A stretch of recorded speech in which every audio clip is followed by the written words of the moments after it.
There we go. Cool. How's everyone doing? Awesome. Nice.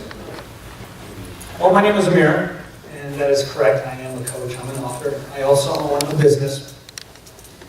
And that's not what I'm going to be talking about today. I'm going to be talking about something that's that I get a lot in my coaching business, which is people come into me and say things like, I need to work on my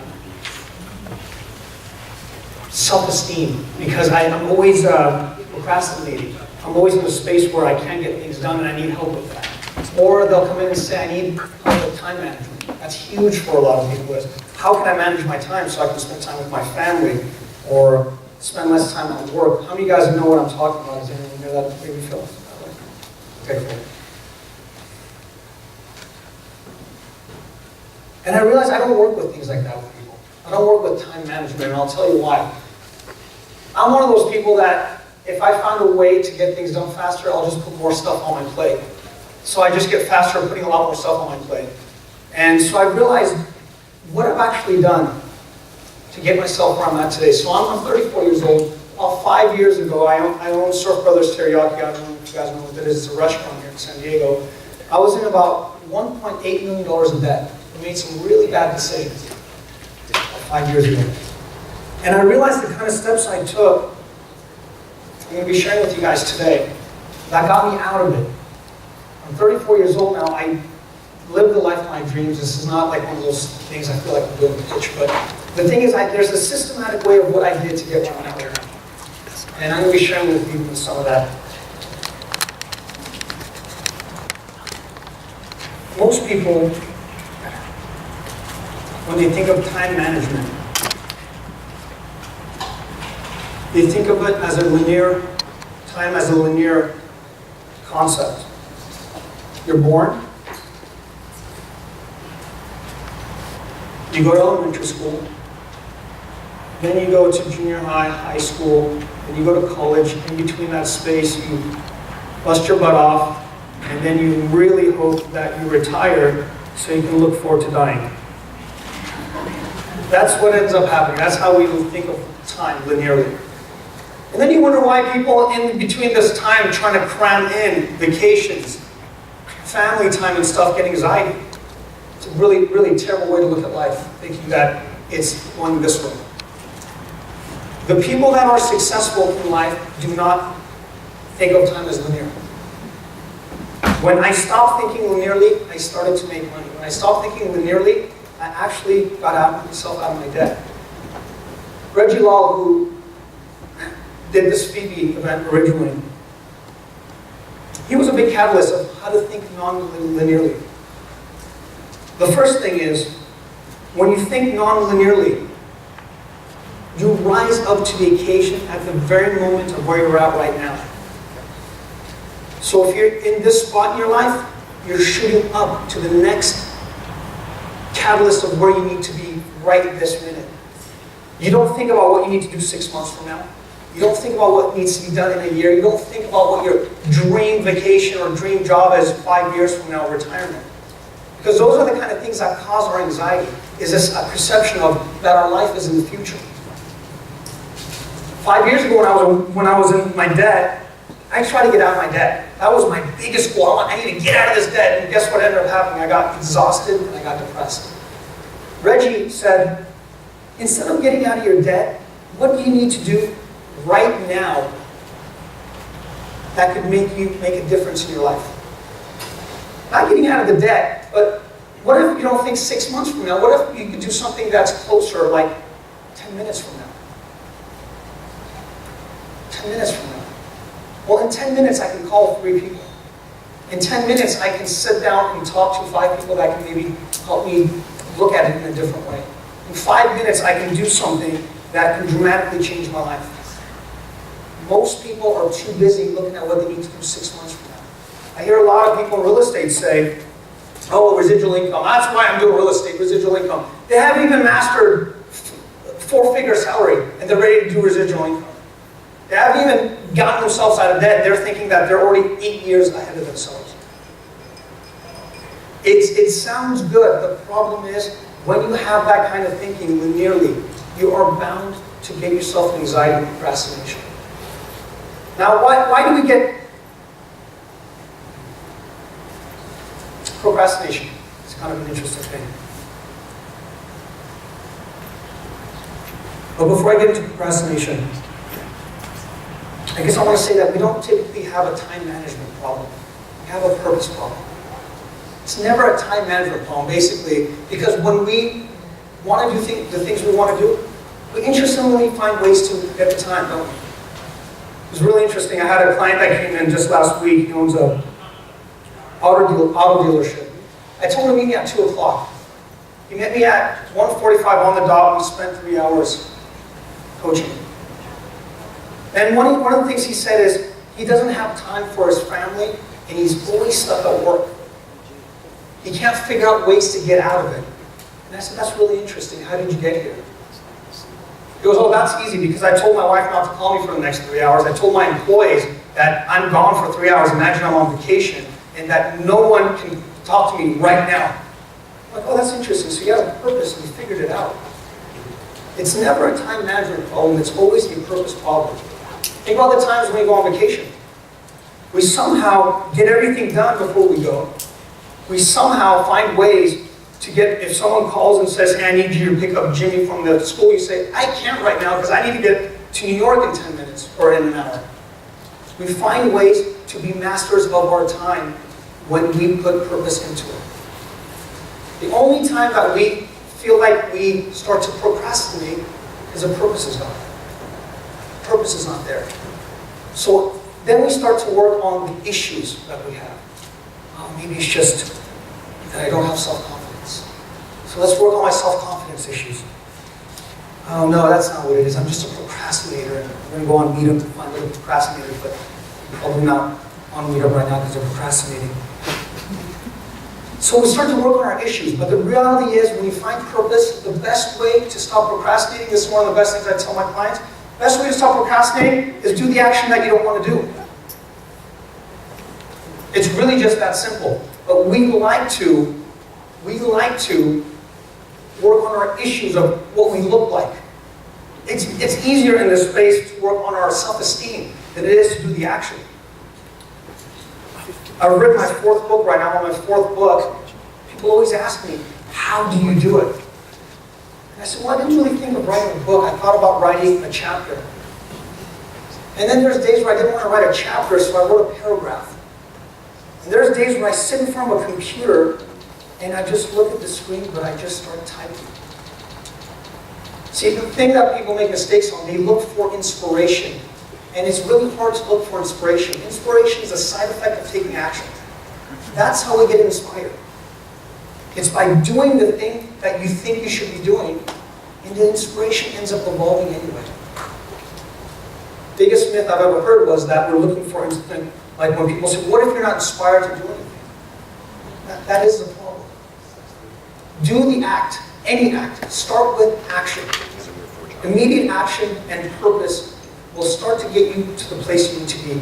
It seems so simple, but it's one of the hardest things that people make for themselves.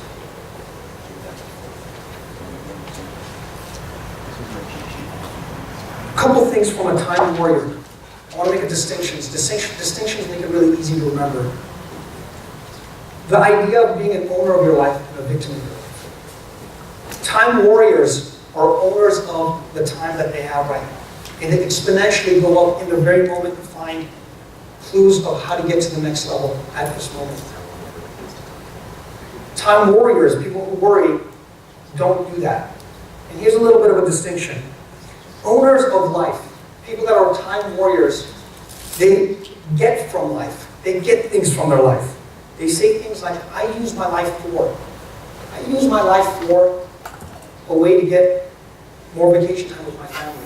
I use my life for educating myself for the rest of my life. I use my life for writing books so I can share my knowledge with others.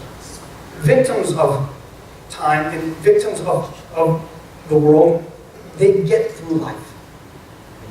Once I get through this, I'll have a better life. Once I get through this thing, I'll write my book. You'll start to notice this. Tonight, what I want you to do, because there's a lot of us go back into the bar to talk to people, see what kind of language they're using. Are they getting things out of life, or are they going through life? And if they're going through life, maybe be very careful to start working with them. And if it's you, you may want to start changing your language. Owners of life say, I will. I will do this. I will get this done today. Their commitments, their word to their commitment means a lot. People that are victims of their life say, I should. I should be doing this. I should have gone and spoken to 5 people today at the bar, or tonight here, and gotten 5 numbers. I should have done it then. They have what I call IDD, which is intention deficit disorder. They're always in their intentions, never action. It's the shoulds, and then all the other shoulds should on themselves around that they meet other people that should be doing things. Interesting story about Reggie. At the time when I was going through my bankruptcy, he was one of the biggest catalysts of me getting out of it. One example of how he did things non-linearly. When he was telling me a story about when he just had gone into real estate, he would do something really interesting. He would find the best people in any field, whether it's like in Roth IRAs or retirement, and find out where they live. They live in like Tubucktown, Idaho. And somehow he'd book a flight and go there and have a hotel. Ironically, right next to the person that is the specialist or the pro. Pick up the phone and say, hi, my name is Reggie. I just want to let you know I'm in your town, and what are you doing? I go, wow, what are you doing here? I go, no, nothing much, just want to see if you want to go to dinner. What he would do is when he'd find an opportunity, he would rise to the occasion, right that minute, and find ways to get closer to the specialist. What most people would say is, oh, he doesn't want us. They would go, oh, I should be talking to more people. Or people would say things like, probably me 5 years ago, I don't have enough credentials. I don't have enough credentials. I haven't done enough deals. So, you know what, I can't do that. I wouldn't do that. Successful people don't worry about their credentials or their self-esteem. They see an opportunity and they rise up to it right that minute. They make that call right now. They'll get on a plane and fly halfway across the world. 99% of other people are still battling their self-esteem. He's taking action. By the actions he's doing, the side effect becomes his self-esteem is pretty good. It isn't something to work on anymore.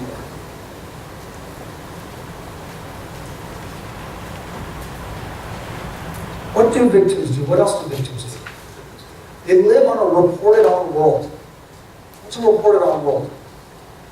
It's like when you're watching the news and they say, in today's news, because of the economy, I lost my house. And because of the economy, I also lost my wife. And because my kids keep screaming at me, so it's always a third-party perspective. They're reporting on their world all the time. That's how they live. So they're dictated by time and events in their life. The events in their world will dictate where they're at in their life. So they're always waiting for the next thing to happen. People that create the world, the ones that are not reporting on the world, the created on the world, on the other hand, says things like, I am going to do this today. That's how they do it. They create the world. So a really good way of looking at it, I'm going to talk about this after, you guys are going to have to hear this twice, but when you watch a football game, NFL's coming. You have a team that wins and a losing team.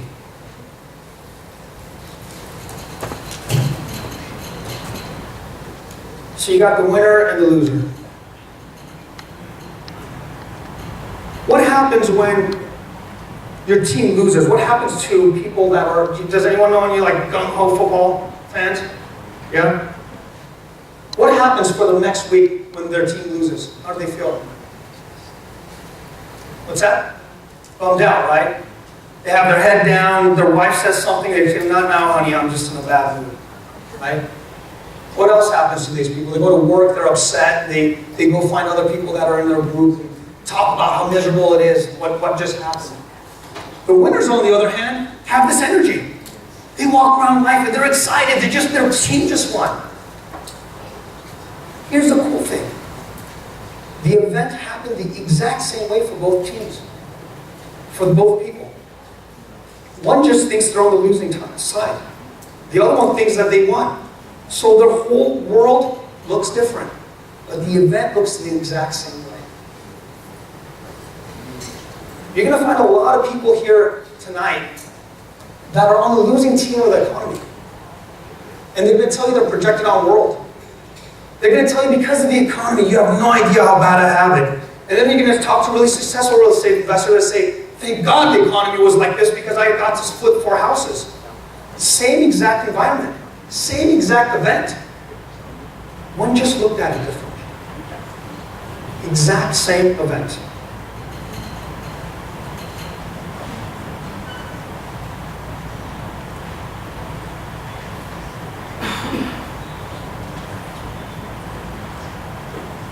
So, how do we become time warriors? The first thing is, make time important. There are so many people that they can't devote 10 minutes to the task they need to do. They'll be on their phone, text messaging. You know, when I'm back there, I'll see a lot of people, the main speaker will be up here, and they're already on their phone. They can't even spend an hour off their phone. They're updating on Facebook, they're tweeting, they're checking their email just in case something happens. But that practice of lack of devotion is what causes this linear way of thinking, that straight line of, oh, well, that's no wonder I don't have time for anything. Carve out your time. It's very valuable. Don't give it to anybody else. It's so important, that distinction. And redefine your problems. I want you to imagine that you have a kid, an 8-year-old kid, you go to their elementary school, you talk to their teacher, and teacher comes to you and says, you know what, Amir? We have some news for you. Little Jimmy is going to have twice as many problems as he did last year. Now, you would be excited. You'd be delighted. You'd be like, that's great. That's great that he has more problems. You go, hopefully by next year, we can give him 3 times as many problems as we are this year. Now, we wouldn't go, oh man, that's terrible. Poor Jimmy, what's he going to do? We actually get delighted. We go, that's a good thing for him to have problems. We forget that. When we're young, we want our kids to have problems because that's how we grow. But something happens as we get into adulthood that we start to not like our problems. There are things that we need to get rid of and get scared of. But they're just problems. It's what got us to grow in the first place. So instead of it being a problem, what if we started looking at it as projects?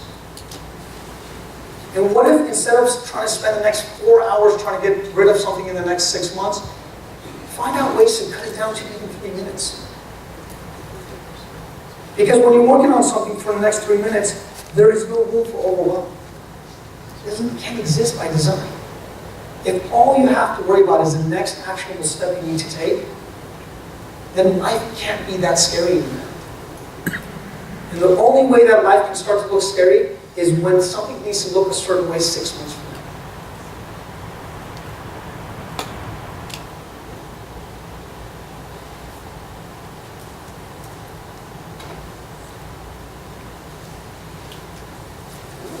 I want you guys to write something for me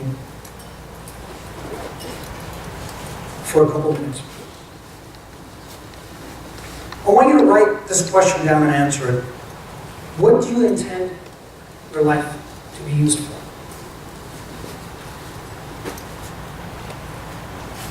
Write down that question and spend a couple minutes to answer what you intend to use your life for.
How many guys are ready? I'll show you.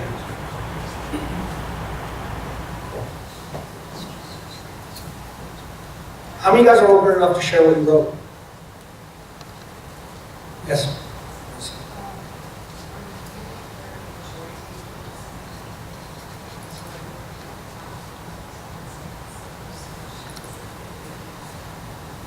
Wow. That's awesome. Thank you. Yes. Learn and teach, have fun, be a good example for my kids, friends, enjoy, make a difference in sustainability in the environment. Being a member is making a big difference. Thank you. Yes.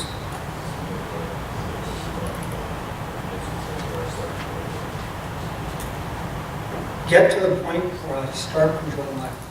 Can I play with that for a little bit? When do you think is the right time to get to the point of starting enjoying life?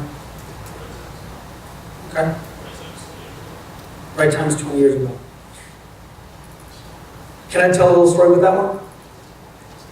One of the biggest things I have with my clients is when they get this understanding of how time works, or even when all of a sudden they get a breakthrough, one of the biggest things they do is they feel guilty for not doing this. This has nothing to do with you, you just sparked the story that I just remembered. One of the biggest things they'll say is, I wish I knew this 10 years ago. I wish I felt differently with my wife 5 years ago. I wish I didn't think of her like that. And here's what I always tell them, is, you know the idea of the light at the end of the tunnel? You know that, right? When you get to the light at the end of the tunnel. Well, when you've been going through it without a flashlight, and you're just kind of bumping into things, and you get to the light finally, what's the point of turning a flashlight around and seeing what we've broken along the way? Going and looking and seeing at the table that's been broken and all that. Right when you turn around, you're back at the light. And a lot of my clients, right when they get here and they've made it, and they've finally said, right now is the time to feel happy, the first thing they'll typically want to do is go turn around and see what they broke. And I'll tell you right now, it's one way of doing life. I don't really recommend it, because when you're already at the light, you've already made it. The cool thing about this is, every one of you guys you're at the light. It's just a matter of if you're seeing it or not. That old story of, is your cup half full or half empty? It's neither, it's full the whole time. It's just a matter of if you're seeing it. It's not empty, half full. And the great thing you just said is, yeah, the right time is now. And we tend to forget that. And we think that when we don't think the right time is now, we look for ways to fill up our cups. And then when we fill up our cup, whether it be a seminar, a book, or the next thing that makes us feel good, it starts to drench down until we go to the next seminar and we feel good for a couple of months.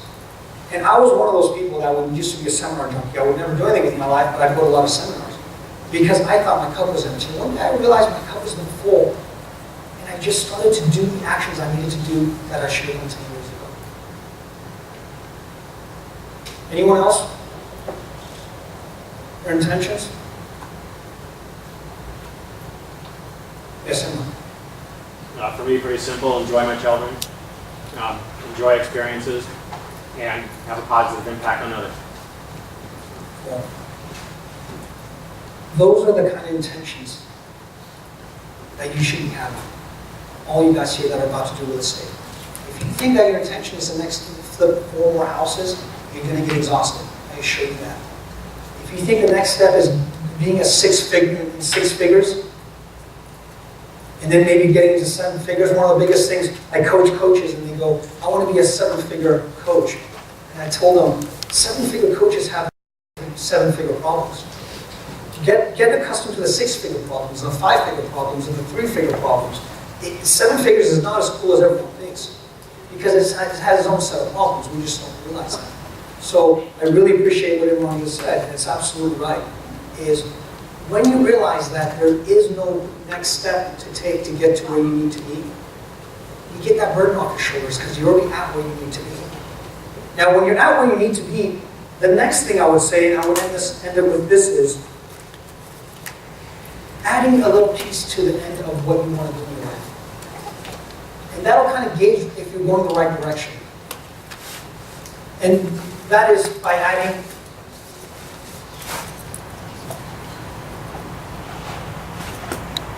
as part of my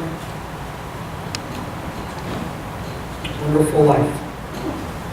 As part of my wonderful life. What does that mean? Well, when I had 3 restaurants, I was making a lot of money, I was excited, but I wanted to get to 7. I wish I had just added as part of my wonderful life, because it wasn't part of my wonderful life, it was part of my ego life.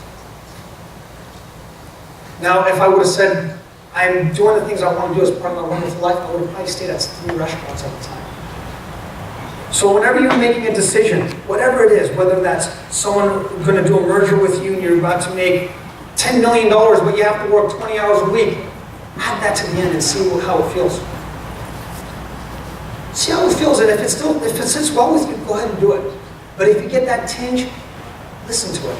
If you get that feeling of, ooh, I don't know if that's part of my wonderful life, you may want to start listening to that place that's telling you this. My time is up. I wanted to thank you, and before we end, I have a couple more minutes. Is there any questions for me with anything up here so far? No questions. Yes. Okay, so what if you're deeply in debt? So you might not change the way you're thinking about money, but you're in debt. So you've got that anxiety because of that. How does that affect? Because you don't get anxiety from debt. Number one. Because if you get anxiety is not an out. You don't get anxiety from outside things. That's the first thing. Because a really good example is my brother and I were both in the $1.8 million debt. He was just on the losing team, so he had anxiety. I woke up and said, great, more problems to solve. I didn't have anxiety. So in reference to debt, when you have debt or whatever issue you're going, if you're trying to solve it from an anxiety point of view, it becomes very difficult. I just didn't have anxiety because I knew it had no relevance to what I need to do. A really good way to think about it is, in some parts of the world, people do what's called the rain dance. Right? They do this rain dance, and what are they doing that for? For preparation for what? For the rain, right? In hopes that rain would come if there's a drought. We don't do that here anymore. Right? We don't do that because we know that's not how rain works. So once you know how the system works, it becomes irrelevant to do something like that. Now, if you saw me doing this, now you say, what are you doing that for? I go, I need some rain. You say, well, you can stop that now. And I realized the anxiety worked the same way. It was my personal rain dance.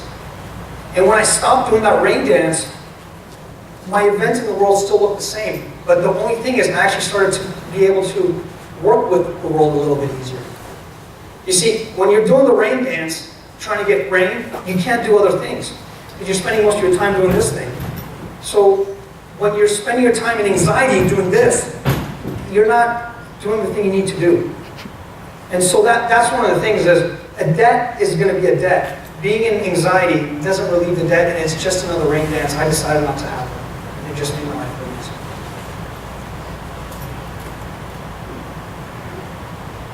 Cool. You guys, thank you so much for your time. I know your time is valuable. My name is Amir, and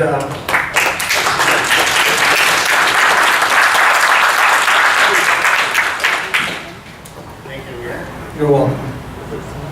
If you want any more information or any of my insights and stuff, you can go to amirkarkouti.com. I have some crazy stuff I wrote there. If anyone cares to listen to them, just go right there. Thank you so much, guys. Thank you, Amir. Appreciate it. Bye.